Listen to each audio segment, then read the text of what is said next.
কুয়াকাটা বাংলাদেশের দক্ষিণাঞ্চলের পটুয়াখালী জেলার একটি জনপ্রিয় সমুদ্র সৈকত। প্রায় 18 কিলোমিটার দীর্ঘ এই সৈকতটি দেশের অন্যতম দর্শনীয় পর্যটন কেন্দ্র। কুয়াকাটার সবচেয়ে বড় আকর্ষণ হলো এই সমুদ্র সৈকতে সূর্যোদয় ও সূর্যাস্ত দুটোই উপভোগ করা যায়, যা খুবই বিরল।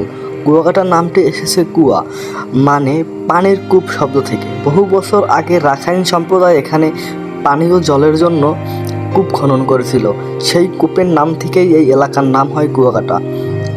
এখানে ভ্রমণকালে আপনি উপভোগ করতে পারবেন মনোমুগ্ধকর সমুদ্র সৈকত, সূর্যোদয় ও সূর্যাস্তের অপূর্ব দৃশ্য, গঙ্গামতী সৈকত, রাখাইন পল্লী ও তাদের সংস্কৃতি, বৌদ্ধ মন্দির, তাজা সামুদ্রিক মাছ ও বিভিন্ন খাবার। ভ্রমণের জন্য অক্টোবর থেকে মার্চ মাস সবচেয়ে উপযুক্ত সময়।